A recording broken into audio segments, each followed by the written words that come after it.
नमस्कार, बहुत स्वागत है आप सभी का। मुद्दा लेकर आपके साथ मैं हूं पूजा कविया गोमा। मंगलवार को राष्ट्रीय जांच एजेंसी यानी एनआईए ने आपराधिक सिंडिकेट के खिलाफ बड़ी कार्रवाई की है। एनआईए ने देश भर में इनके 70 ठिकानों पर छापे मारे हैं। इसमें पंजाब, हरियाणा, राजस्थान, दिल्ली, चंडीगढ़, उत्तर प्रदेश, गुजरात, मध्य प्रदेश जैसे राज्य शामिल हैं। अकेले पंजाब में 30 जगहों पर छापे मारे गए हैं। इसके साथ ही दिल्ली में बड़ी संख्या में छापेमारी हुई है। देश में अवैध हथियारों की तस्करी, मादक पदार्थ और टेरर फंडिंग के खिलाफ एनआईए ने बड़ी कार्रवाई की शुरुआत कर दी है। यही कारण है कि इस बार एनआईए पंजाब, हरियाणा और राजस्थान के अलावा यूपी और मध्य प्रदेश भी पहुंची है, जहां से हथियार और मादक आगे गैंगस्टरों तक पहुंचते हैं। कार्रवाई को लेकर एनआईए की तरफ से आधिकारिक जानकारी दी गई है। एनआईए की ये छापेमारी गैंगस्टर और उनके करीबियों के ठिकाने पर हुई है। इससे पहले भी गैंगस्टर लॉरेंस बिश्नोई, नीरज बवाना, टिल्लू ताजपुरिया और गोल्डी बराड रडार पर रहे हैं। एनआईए ने पंजाब में कनाडा में बैठकर आतंक फैला रहे लखबीर के अलावा गैंगस्टर लॉरेंस और गोल्डी बराड के करीबियों के ठिकानों पर भी दबिश दी है। कुछ दिन पहले ही लखबीर को एनआईए ने आतंकी घोषित किया है और लगातार उसके करीबियों पर नजर बनाए हुए हैं, जिसके बाद तरनतारन, फिरोजपुर के अलावा मालवा के कुछ शहरों में एनआईए ने दबिश दी है। जानकारी के मुताबिक 6 गैंगस्टरों से पूछताछ के दौरान कई और अपराधियों के नाम सामने आए हैं। इसी कारण उनसे संबंधित ठिकानों पर कार्रवाई की जा रही है। आशंका है कि इनके अन्य देशों से भी संपर्क है। एनआईए ने 7 लोगों की तलाश में छापेमारी की है। इसमें यूपी के आजमगढ़ के मोहम्मद साजिद, डॉक्टर शहनवाज मिराज, मोहम्मद खालिद, मोहम्मद राशिद, अनवर हुसैन और वासिक के नाम शामिल हैं। इससे पहले शनिवार यानी 18 फरवरी को एनआईए ने पॉपुलर फ्रंट ऑफ इंडिया यानी पीएफआई से जुड़े लोगों के ठिकानों पर भी छापेमारी की थी।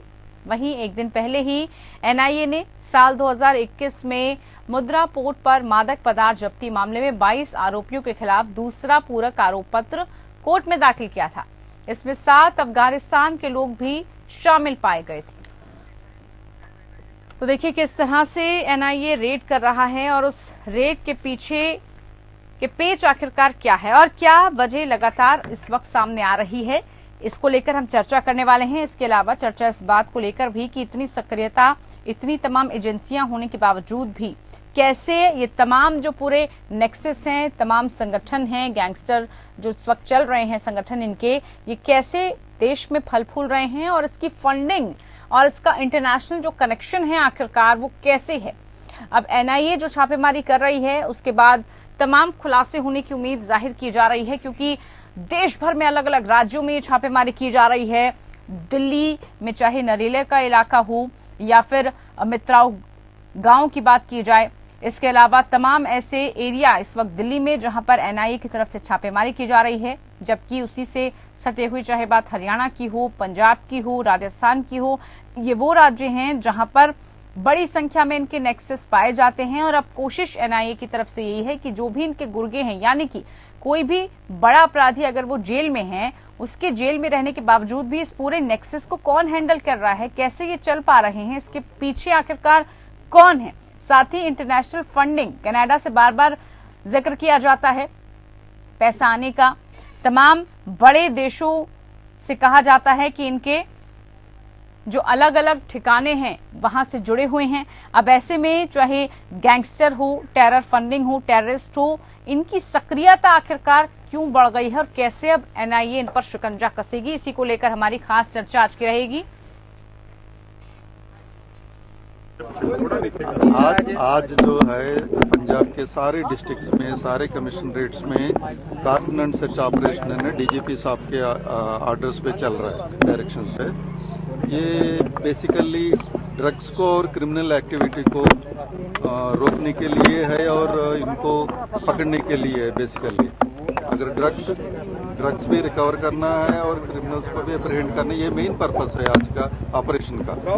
पूरे पंजाब में चल रहा है सर? पूरे पंजाब में चल रहा है। आज डीजी साहब का ऑर्डर है सारे पंजाब में करने के लिए, और पुलिस हेडक्वार्टर से सीनियर ऑफिसर्स को भी डिप्यूट किया। एक एक जिला में एक एक सीनियर ऑफिसर आया इसको ऑपरेशन को सुपरवाइज करने के लिए। सर कितनी कामयाबी मिली है? कामयाबी अभी चल ही रही है, शाम तक फाइनलाइज करके तो सारे है ना सारी डिटेल्स डीसीपी साहब दे देंगे। सीपी साहब की तरफ से सारी डिटेल्स शाम को मिलेंगे तो ऑपरेशन कंक्लूड होने के बाद। यहाँ ये वाले एरिया में टीम्स है काफी डिप्लॉय किया हुआ है। यहाँ मेन फोकस इस एरिया में, आज इस एरिया में एक एक ऑपरेशन एक एक दिन है ना एक एक एरिया में फोकस किया जाता है। कई बार दो जगह पे भी करते हैं। आज इस जगह पे फोकस किया इन्होंने अमृतसर में। इधर सच ऑपरेशन होने चल रहे, शाम तक चले गए ऑपरेशन। तो देखिए हर जगह डिप्यूट कर दिया गया है और तमाम बड़े आला अधिकारी मौजूद हैं। छापेमारी लगातार की जा रही है। जो भी इस वक्त रडार पर हैं उनके खिलाफ सख्त एक्शन का मूड भी नजर आ रहा है। इसी को लेकर खास चर्चा में हमारे साथ खास मेहमान जुड़ चुके हैं। हमारे साथ वेद भूषण जी, पूर्व आईपीएस जुड़े, बहुत स्वागत है कार्यक्रम में आपका। हमारे साथ retired group captain V N Jha ji, रक्षा विशेषज्ञ, बहुत स्वागत है कार्यक्रम में आपका। इसके अलावा हमारे साथ संवाददाता वाजिद अली दिल्ली से जुड़ चुके हैं। सबसे पहले वाजिद, आप ही का रुख अपडेट आपसे समझ लें इस वक्त, क्योंकि लगातार कई ऐसे एरिया हैं, चाहे बात नरेली की करें या फिर बात हम करें मित्राओं गांव की, और कई दिल्ली के ऐसे इलाके हैं जहां पर इस वक्त छापेमारी की जा रही थी। क्या कुछ जानकारी निकलकर सामने आ पाई है अभी तक? देखिए, बिल्कुल बताना चाहूंगा, जो एनआईए की टीम आई थी उन्होंने लगभग 6 घंटे छापेमारी करी। छापेमारी करने के दौरान जो है उन्हें कुछ ऐसे सबूत मिले, दस्तावेज मिले, हथियार भी बरामद हुए, जिसके को देखकर जो है एनआईए की टीम जो है वो यहाँ से चली गई है। कुछ अधिकारी अभी भी अंदर रुके हुए हैं, लेकिन जिस तरह से जो अगर बात करें जाओ की या फिर बात करें नरेला की, ऐसी जगहों पर आज जो है एनआईए की टीम ने छापेमारी की है। जो ऐसे इलाके हैं जहाँ पर जिसके बहुत वांटेड जो गैंगस्टर है उनको आप पकड़ा लेते हैं। वाजिद, अभी भी चल रही है छापेमारी या अभी? हाँ। कुछ अधिकारी जो है अभी कुछ दस्तावेज लेके बाहर निकले हैं, लेकिन अभी भी कुछ लोग जो है वो अंदर जो है वो मौजूद है। और लगातार जो एनआईए के अधिकारी है उनका साफ तौर पर ये कहना है कि अभी ये छापेमारी और लंबी चलेगी, क्योंकि उन्हें कई सारे और दस्तावेज जो है वो बरामद करते हैं। लखनऊ एक ऐसा इलाका है जहाँ पर एक गैंगस्टर के घर में छापेमारी हुई थी, जो पिस्टल जो है पहले बरामद हुई थी। आज की अगर बात करें तो आज भी जो है कई ऐसे अहम दस्तावेज जो है वो बरामद हुए हैं, जिसके चलते ये साबित होता है कि जो गैंग है इनके साथ जो है जुड़े हुए हैं। नया जो खुलासा हुआ है वो ये खुलासा हुआ है, पहले कनाडा के साथ जुड़े हुए थे, लेकिन दूसरा खुलासा जो हुआ है वो ये हुआ है पाकिस्तान तक से इनके साथ जो है वो जुड़े हुए हैं। बिल्कुल बड़ी जानकारी आप वाजिद दे रहे हैं कि कनाडा को लेकर अक्सर ये कहा जाता था कि वहां से फंडिंग को लेकर जो है सवाल उठते थे, लेकिन पाकिस्तान से किस तरह किसके कनेक्शन जुड़ रहे हैं और इसको किस एंगल से देखा जाए, इसी पर चर्चा करने के लिए खास मेहमान हमारे साथ जुड़े हुए हैं। सबसे पहले वीएन झा जी, आप ही से जो है सवालों की शुरुआत हम कर लेते हैं। एनआईए जिस तरह से काम कर रहा है, जिस तरह से लगातार गतिविधि तेज हो चुकी है, छापेमारी चल रही है, कितनी आवश्यकता इसकी इस वक्त लग रही थी आपको, और साथ ही कैसे आप इसको देख रहे हैं? पूरा नेक्सस काम कर रहा है इसको लेकर, लेकिन एनआईए की रेड इस वक्त कितनी आवश्यक? पूजा जी बहुत बहुत धन्यवाद। मैं कोशिश करूंगा कि अपने पूरे तथ्य जो है वो आपके सामने मैं रखूंगा बिना किसी बायसेस के। देखिए, ये जो टेरर गैंग है ये इंडिया में बहुत दिनों से, बहुत सालों से, जब हम लोग 80s में जब दिल्ली में रहा करते थे, दिल्ली में पोस्टिंग थी इंडियन एयरफोर्स में, तो उन्हीं दिनों में हम लोग को जो इंटेलिजेंस ब्रीफिंग दी जाती थी जी, उसमें बहुत सारे तरीके होते थे टेरर गैंग्स के ऑपरेशंस के, उसके जो मॉड्यूल हैं फंडिंग्स के, उसके इसके हमें ट्रेनिंग दी जाती थी और हमें ब्रीफ किया जाता था कि इससे आप सावधान रहिए। और वो चीज बीच में जब यूपीए के सरकार में हमने देखा था कि बहुत ही बुरा हाल था देश का, जहां तक टेरर का सवाल था, मोदी ने काफी कंट्रोल किया हुआ है, लेकिन आज के दिन में भी अभी हमारे जो देश में बहुत सारी पॉलिटिकल एक्टिविटीज ऐसी चल रही हैं जो नेशनल इंटरेस्ट में नहीं है, जो देश के हित में नहीं है। उसमें मैं सिर्फ कुछ नाम लेता हूँ। एक तो जिहादिस्ट ग्रुप है, दूसरा माओ नक्सल्स का है, तीसरा नार्को टेरर ग्रुप है, चौथा जो तस्कर्स होते हैं डिफरेंट तरह के, तो वो हमने देखा, जैसे बंगाल में देखा था गाय तस्कर और जो कैटल तस्कर से वो हमने देखा था। खालिस्तानी गैंग है और बाहुबली, ये सबसे बड़ा चीज है आज के दिन में उभर के आया हुआ है कि जो किसी को मारने के लिए, अपहरण करने के लिए जो ये टेरर अपना चलाते हैं, ये बहुत बड़ा चीज निकल के उभरा है। और ये और कुछ स्टेट्स में है जहाँ पे के लोगों को अगवा किया जाता है और फिर रंगदारी लेके इसको छुड़ाया जाता है। तो ये जो चीजें चल रही है ये काफी दिनों से चल रही है और हाल के दिनों में ये कुछ ज्यादा और तूल पकड़ा है, क्योंकि इसको संरक्षण देने के लिए कुछ जो पॉलिटिकल जो सेटअप्स हैं वो भी हेल्प कर रहे हैं, और कुछ स्टेट्स जहाँ पे के ऐसी पॉलिटिकल सेटअप है जो जिनका लिंक एक या दो में से किसी एक ग्रुप के साथ में है। जैसे अगर जिहादिस्ट है वो जो ये बड़ी बात वीएन झा जी आप कह रहे हैं कि पॉलिटिकल संरक्षण प्राप्त है। 30 सेकंड और लूंगा। नहीं, मैं आपकी बात बिल्कुल पूरी समझ रही हूँ, लेकिन ये बड़ी इंपॉर्टेंट बात आपने कही है कि पॉलिटिकल संरक्षण है और इसी वजह से बढ़ावा मिलता है और इसी वजह से संरक्षण प्राप्त है। उस पर लगाम लगाने की आप कहने की आवश्यकता है इस वक्त। बिल्कुल सही। मैं 30 सेकंड और लूंगा। मैं बता रहा था कि जैसे जिहादिस्ट को मिल जाता है जहाँ पे के पॉलिटिकल अपोनेंट है मोदी के, माओइस्ट नक्सल्स को मिल जाता है जहाँ पे कम्युनिस्ट स्टेट्स में हैं, या फिर वो जो पिछड़ा एरिया था जो पहले जो माओइज्म से अफेक्टेड था। नार्को हमने पंजाब में देख ली है, खालिस्तानी पंजाब में देख ली है, और बाहुबली वो तो लगभग सारे ही स्टेट्स में आने लगे हैं अब।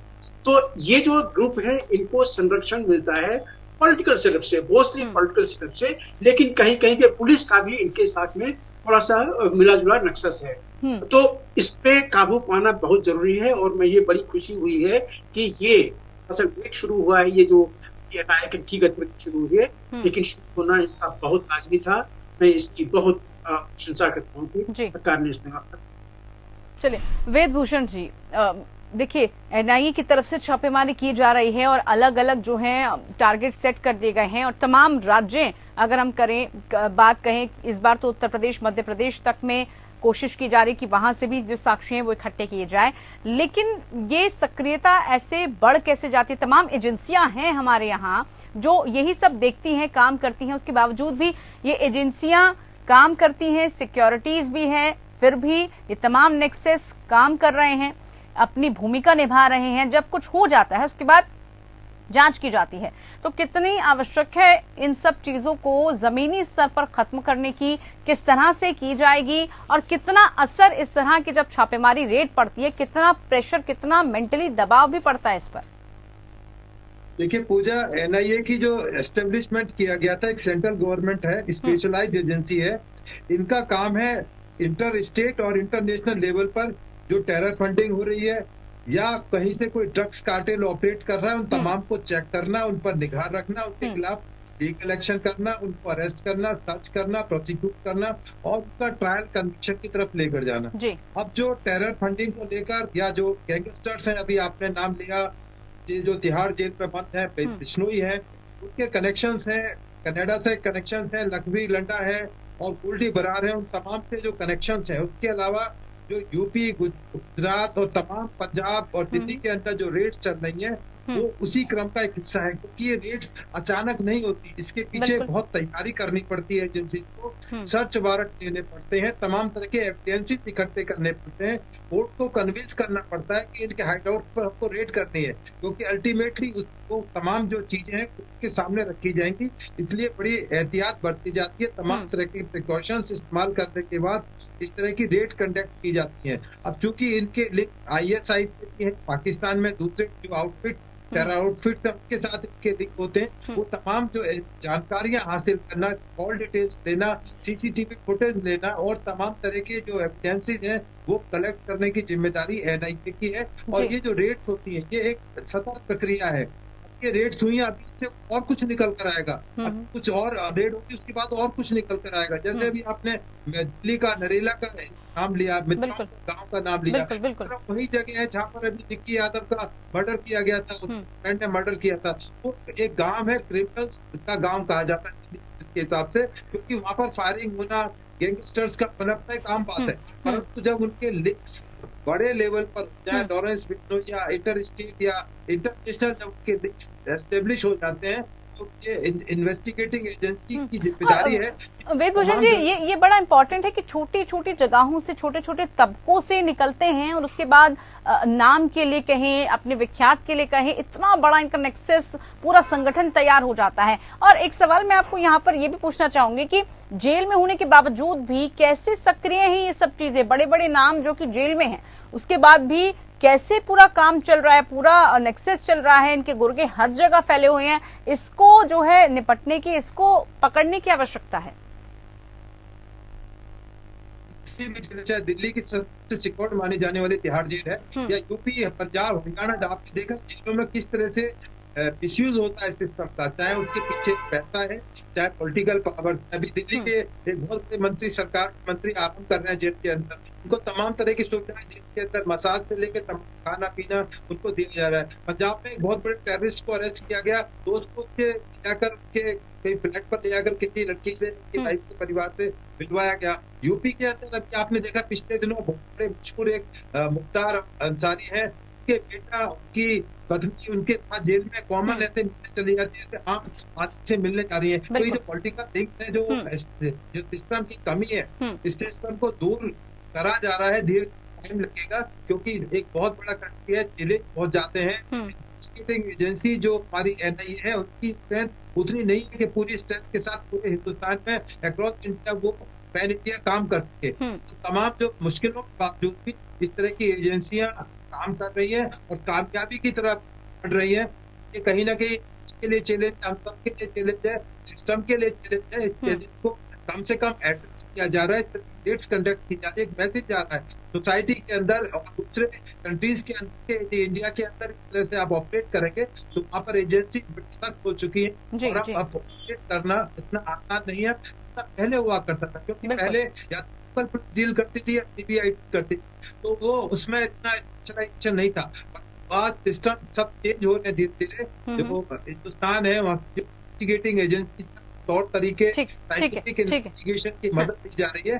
तमाम चीजें हैं जो ये को बहुत इम्पोर्टेंस बना देती है, बड़ी कामयाब रही है। वीएन झा जी, जैसे अभी आपने बताया, जानकारी दी कि कैसे इन पर लगाम लगाने की, इनको रेड करने की, शिकंजा कसने की आवश्यकता है, लेकिन ये जो हम नया कॉन्सेप्ट के तौर पर देख रहे हैं कि पहले हम देखते थे कि जिस तरह की गैंगवार हुआ करती थी, ये आंतरिक मामले होते थे भारत के, यहाँ पर ही ये सब सक्रिय रहता था। लेकिन अब इस तरह के गैंगस्टर प्लस आपराधिक प्रवृत्तियों के जो आतंकवाद से जुड़े हुए लोग होते हैं, उनके साथ साठगांठ, उनके साथ गठबंधन, यानी कि भारत के लिए कितना बड़ा अब इसको हम खतरे के तौर पर देखें, क्योंकि यहाँ पर सुरक्षा से लेकर आंतरिक जो पूरा सामरिक माहौल है भारत का, उसको खराब करने की कोशिश की जाती है।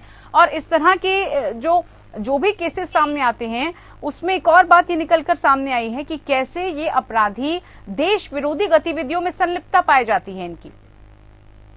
बिल्कुल ठीक कहा। देखिए, ये देश विरोधी जो एंगल है, ये बहुत सालों से है, बहुत दशकों से है। इस पे हमारी ध्यान गई है। अभी हाल के दिनों में जब सरकार चेंज हुआ था, यूनियन गवर्नमेंट जब चेंज हुआ, तब से जो एक हार्ड लाइन पॉलिसी रखी है। एनआईए तो 2008 से काम कर रही है, उसके बाद से लगातार गठन हुआ काम कर रही है। देखिए, मैंने बताया कि इस पे ध्यान तब से गया हुआ है जब से एक हार्ड स्टैंड लिया है यूनियन गवर्नमेंट ने कि हम इसको टॉलरेट नहीं करेंगे, चाहे वो जिस भी एरिया से ओरिजिनेट हो। और मैं सिर्फ इस्लामी टेररिस्ट की बात नहीं कर रहा हूँ, मैं सारे ग्रुप की बात कर रहा हूँ। और ये सब जो है, ये सब के सब थ्रेट हैं। देखिए, सबसे पहले जब माओइस्ट वायलेंस शुरू हुआ था 60s के दशक में, तब से वो चल ही रहा है। जब शुरू हुआ था तब एक कारण था उसका कि जो पिछड़े लोग थे, जो वंचित लोग थे, वो उनको इकोनॉमिक लाभ नहीं मिल रहा था। लेकिन आज के दिन में क्या है, आज के दिन में इतनी सारी डेवलपमेंट है, सबसे जो गरीब तबका है देश का, उसके पास में इकोनॉमिक जो सुविधाएं हैं, डेवलपमेंट है, उसको पहुंचाने की कोशिश की जा रही। तो आज के दिन में माओइस्ट नक्सली मूवमेंट चल रहा है, बेईमानी है, लेकिन उसको चालू रखना है। तो यहाँ पे जितने भी बड़ा खतरा जहाँ साहब ये रहेगा भारत के लिए, क्योंकि आतंकवादियों से निपटना, हमें अपने इंटरनल जो मैटर है उनसे, हमें माओ हो गया तमाम, उनसे निपटना है। और उसके बाद अब इस तरह की नई जो है चीजें निकलकर सामने आ रही हैं। पूजा जी, जब तक फौज में थे तब तक भी हम लोगों को इंटरनल सिक्योरिटी की ब्रीफिंग दी जाती थी और रेगुलरली दी जाती थी। मैं तो नॉर्थ ईस्ट में भी रहा हूँ। तो जैसे चाइना है, चाइना तभी से लेके जो ये लेफ्टिस्ट मूवमेंट है, माओइस्ट नक्सलिस्ट मूवमेंट है, ये इसको हेल्प कर रही है। ये भारत को तब से चेक में रखी हुई है कि भारत का जो अमाउंट है डेवलपमेंट का, वो लगा रहेगा भारत अपने आप में वो नक्सली मूवमेंट से लड़ने के लिए, माओइस्ट से लड़ने के लिए, तो उसको नुकसान पहुंचाया जाए। इनको विपरीत कहाँ से आती है? इनको इनिशियली विपरीत आती थी चाइना से, और भी कुछ देश हैं वहां से आती थी। लेकिन आज के दिन जिहादिस्ट हो, माओइस्ट हो, नार्को टेरर जैसे पंजाब तो जन कल्चर का सारा रिकॉर्ड टूट गया है। बिल्कुल। तो आज के दिन में मैं थोड़ा सा और समझ लेता हूँ, आज के दिन में इंटरनेशनल बॉर्डर जो है वो बहुत हो गया, क्योंकि ये ड्रोन का सिस्टम शुरू हुआ है। अब ड्रोन के चलते इनको जो अफीम है या जो मादक पदार्थ है, यहाँ पे पंजाब में डिलीवरी की जाती है और इनकी कैश जो है वो लेकिन इनकी जो फंडिंग होती है, इनकी जो फंडिंग इंटरनेशनल तरीके से की जाती है, उस पर भी लगाम लगाने की बहुत आवश्यकता है। क्योंकि अगर आप फंडिंग को ही रोक देंगे, अगर आप जो पूरा पाइपलाइन है उसकी शुरुआत को ही, उसकी जड़ को ही खत्म करेंगे, तभी जो पूरा नेक्सस इस वक्त सक्रिय है इतना, उसकी सक्रियता तभी हम खत्म कर पाएंगे। बहरहाल समय की कमी है मेरे पास। आप दोनों मेहमानों का बहुत शुक्रिया, आप जुड़े हमारे साथ। तो एनआईए की तरफ से छापेमारी लगातार की जा रही है, ईमानदारी के साथ एजेंसियां काम भी कर रही है, लेकिन बड़ा सवाल यहाँ पर यह है कि पॉलिटिकल संरक्षण जिस तरह से मिल रहा है उसको कैसे खत्म किया जाएगा। पॉलिटिकली आखिरकार इस तरह से जो भी बढ़ावा देते हैं वो कैसे कम किया जाएगा, ये देखना होगा। फिलहाल के लिए खास पेशकश में इतना ही। नमस्कार।